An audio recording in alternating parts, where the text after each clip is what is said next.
दर्शक बंधु चाणक्य टीभीर एडिटोरियल आउ एक अध्याय को आपण मानक स्वागत। दर्शक बंधु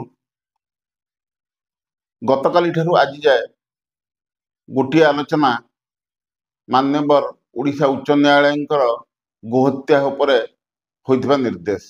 दर्शक बंधु गतकाली मान्यवर उच्च न्यायालय को दुई जणिया खंडपीठ एक गुरुत्वपूर्ण राय रे ओडिशार गोहत्या और गोचालाण उपरे अंतरणीय रोक लगेइछन्ति। प्रतिदिन राज्य में गोचालाण को नहीं गो सुरक्षा बाहिनी बेआईन गोचालाणकारी मध्य हाथाहाथी बा रक्ताक्त संघर्ष होतिबार खबर गणमाध्यम शिरोनामा मंडित करिथाए। गोचालाणकारी गोमांस हेउ कि गो संपद को अमानवीय भावे चालाण करुथिबा बेले अनेक समय धरा पड़िबा सह गो सुरक्षा बाहिनी एवं गोचालाणकारी मध्य विभिन्न समय हाथाहाथी गंडगोल होइथिबार मध्य आपण माने देखुथिबे एवं खबर जानुथिबे। गोचालाणकारी गोमांस हेउ कि गो संपद हेउ अमानवीय भाव में गोटे स्थान अन्य स्थान को परिवहन करने तरीका बदल चालाण करुथिबा बेले गो सुरक्षा बाहिनी सदस्य माने मध्य याकु प्रतिरोध करि आछिछन्ति। आउ पुलिस जानी सुनी सबु देखी भी नीरव द्रष्टा पलटि थाए। दर्शक बंधु हिंदू धर्मावलंबी माने गोमाता को निजर आराध्य देवता भाव में सेवा पूजा करुथिबा बेले अन्य किछि धर्मर लोक मानक पई यह एक सुस्वादु व्यंजन। भारत परी हिंदू बहुल राज्य रे निजर देवता भावे पूजित गोमाता को तांको आखपाखरे हत्या करा जाई सुस्वादु व्यंजन करा जिबा केमिति बा हजम करिथान्ते नैष्टिक हिंदू माने। एथिपई बोधुए विरोध संघर्षर रूप निये। संघर्ष अनेक धन जीवन नष्ट करिथाए और आईन श्रृंखला विपर्यस्त मध्य होइथाए। देश तथा राज्यर अंतर्निहित अशांति सृष्टि होइथाए। प्रतिदिन एमिति किछि खबर को नहीं गणमाध्यम चर्चा हुए आउ किछि गोरक्षा बाहिनी युवक माने रक्ताक्त होई राजपथ रक्त रंजित हो पड़े। दर्शक बंधु कटक सहर विभिन्न स्थान में बेआईन गथईखाना निर्माण करा जाई प्रतिदिन शताधिक गोमाता को हत्या करा जाई सेमानको मांस को अबाधरे चालाण करा जाउथिबारु गत 2024 मसीह गोहत्या संपूर्ण बंद निवेदन करी निर्देश देवाकू कटक गो ज्ञान फाउंडेशन नामक एक स्वेच्छासेवी संगठन ओडिशा उच्च न्यायालय रे एक जनस्वार्थ मामला दायर करथिला। तांको पई आईनजी मृणालिनी पंडा ई मामला दायर करथिले। एहाकू मान्यवर कोर्ट ग्रहण करी ओडिशा गोहत्या निरोध आईन 1960 ठीक भाव में कार्यकारी होउछि कि नाही ता उपरे सत्यपाठ दाखल करिया पई कटक पौरपालिका और राज्य सरकार को निर्देश देइथिले। सरकार तरफ मामला लड़ुवा एजीपी देवाशीष त्रिपाठी से मान्यवर कोर्ट निकट में दाखल कर सत्यपाठ आईन खुलाखुली उल्लंघन होउछि दर्शाई थिले एवं आईन अनुमति देउथिबा कॉम्पिटेंट अथॉरिटी बा अधिकृत अधिकारी राज्य रे आदौ नियुक्त होई नथिबा दर्शाई थिले।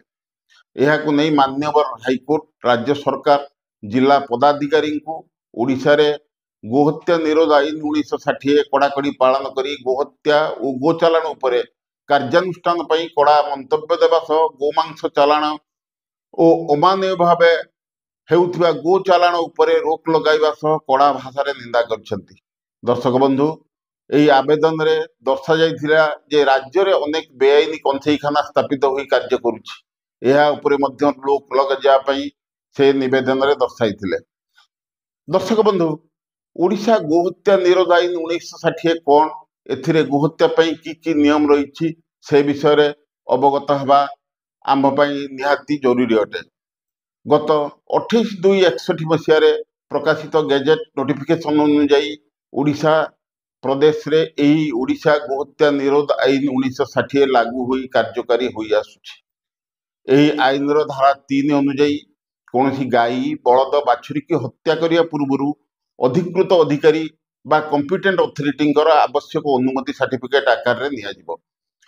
अधिकृत अधिकारी तांका सर्टिफिकेट रे उल्लेख करिवे जे हत्या करा जेबाक थिबा गाई बलद किंबा बाछुरी 14 वर्ष बयसरु कम होई नथिबो। जदि बलद होइथिबो तेबे एई बलदटी कृषि कार्य किंबा अन्य कार्य नियोजन पर संपूर्ण असमर्थ थिबो। अधिकृत अधिकारी सर्टिफिकेट इश्यू करिबा बेले निश्चित भाव में लिखित आकार में उल्लेख करेंगे जे हत्या होगापी जाउथिबा गोरु किंबा गाईटी मनीष सेवा नियोजित होगापी अक्षम अटे किंबा सक्षम थिबार ताकू हत्या उपयोगी नुहे। तांको उल्लिखित निर्देश बा सर्टिफिकेट रे आवेदन को 15 दिन मध्य उपरिस्थ अधिकारी निकट रे किंबा सरकार निकट रे अपील आगत करा जिया पई एवं तांकर निष्पत्ति चूड़ांत बोली आईन रे उल्लेख रही। दर्शक बंधु, सरकार मध्य एई सर्टिफिकेट किंबा अपील आदेश को कौन सी मुहूर्त रे जांच करि परिबार क्षमता रही कथा धारा 3 रो उपधारा 5 रे उल्लेख रही। सेहीपरि धारा 4 रे उल्लेख रही हत्या पई थिबा गाई बलद किंबा बाछुरी को संक्रामक रोग पीड़ित नथिबार अनुमति पत्र नियाजिबा जरूरी अटे। अवश्य मेडिकल साइंस पई गवेषणार आवश्यकता पई एई अनुमतिर आवश्यकता रे सामान्य कोहल करा जाई पारे। सेहीपरि हत्या करिबा लोक बा कंसेई हत्या करिवार 24 घंटा आगरू निकटस्थ पुलिस स्टेशन लु से हत्या करिया पई जाउथिबार एक लिखित अनुमति आनिया पई बाध्यतामूलक अटे।